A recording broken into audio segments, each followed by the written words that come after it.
HDFC life की बात करते हैं क्योंकि ये वो दिग्गज कंपनियां हैं जिनके नतीजे आएंगे जब हम थर्सडे को मिलेंगे कल की छुट्टी के बाद। तो पहले बजाज ऑटो, सुमित हमारे साथ जुड़ गए हैं। सुमित, स्टॉक 6 महीनों में अच्छा खासा परफॉर्मर रहा है, तो नतीजे उतने ही अच्छे रहने चाहिए। देखिए बहुत कुछ हुआ है पिछले तिमाही के नंबर से इस तिमाही के बीच में। अर्निंग्स के साथ साथ ऑल टाइम हाई बनाया, प्लस बायबैक आया, एक मासिव बायबैक, और अच्छी डिमांड भी रही। मैनेजमेंट का वो बयान भी आया कि 12,000 रुपये एक फेयर वैल्यू कंपनी के स्टॉक की होती है। इन चीज़ों के बीच में अब नंबर्स आने जा रहे हैं। तो 11,216 करोड़ रुपए के आसपास का एक रेवेन्यू का नंबर है 8,905 करोड़ रुपए के सामने। मुनाफे फ्रंट पे 2,200 करोड़, माफ कीजिएगा, 1,887 करोड़ रुपए का मुनाफा है 1,433 करोड़ रुपए के सामने। एबिटा फ्रंट पे करीब 2,241 करोड़ रुपए का एबिटा है 1,717 करोड़ रुपए के सामने, और मार्जिन भी करीब करीब 1% के आसपास की बढ़त की बातचीत है। वॉल्यूम्स में 25% की बढ़त का एक अनुमान बाजार लगाकर चल रहा है, और इसमें डोमेस्टिक वॉल्यूम का इंप्रूवमेंट है। 3 व्हीलर सेगमेंट जो कि करीब करीब 10% की बढ़त दिखा रहा है।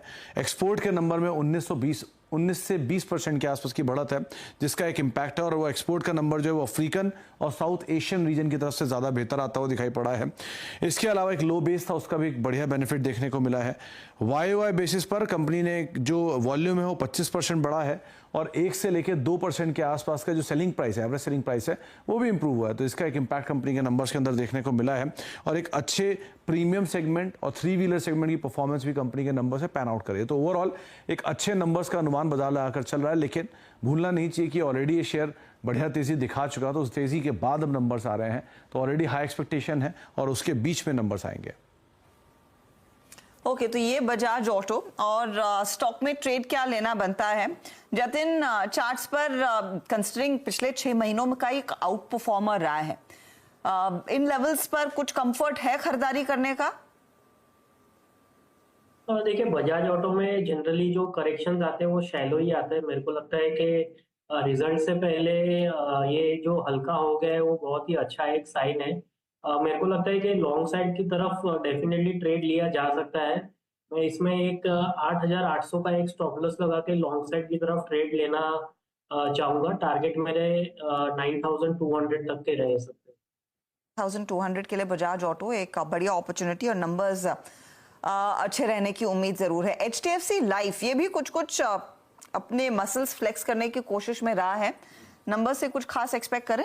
देखिए वैसे तो ये लार्जली अंडर परफॉर्मर रहा है, बीच बीच में से मोमेंटम आता रहता है, लेकिन इस बार के जो नंबर्स हैं उन नंबर्स में आप YoY बेसिस पे मानेंगे तो नंबर्स थोड़े से बेटर हैं। Q on Q नंबर्स थोड़े से मिक्स हैं। तो पहले तो ग्रॉस प्रीमियम इनकम करीब 16% के आसपास बढ़ने का अनुमान 22,740 करोड़ रुपए रहेगा।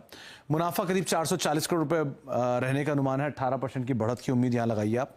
न्यू बिजनेस APE करीब करीब 11% टूटने का अनुमान इस क्वार्टर के अंदर लगाकर चल रहे हैं।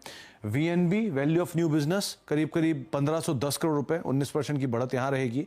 और VNB मार्जिन स्लाइटली ये नंबर है इसमें 26% से बढ़ के 29% के सामने 26% आने का अनुमान, तो एक गिरने का अनुमान है VNB margin. New business premium में एक मजबूत ग्रोथ की उम्मीद बाजार लगाकर चल रहा है। Q on Q बेसिस पे पैट इंप्रूव होगा, लेकिन VNB मार्जिन के अंदर Q on Q बेसिस पर थोड़ा सा प्रेशर आता हुआ दिखाई पड़ सकता है। और इंपॉर्टेंट पार्ट ये है कि जो इनके परसिस्टेंसी रेशियो है वहां पर एक इंप्रूवमेंट रहेगा, लेकिन कमेंट्री के ऊपर बाजार नजर रखेगा। एक्सपेक्टेशन इनसे भी बहुत है कि ये शायद बेटर परफॉर्म करे और वापस अपने नए हाइज ब्रीच करे। सो लेट्स सी नंबर कैसे, लेकिन इस बार जो बाजार अनुमान लगा रहा है कि मिले जुले काइंड ऑफ ही नंबर आते हुए दिखाई पड़ेंगे।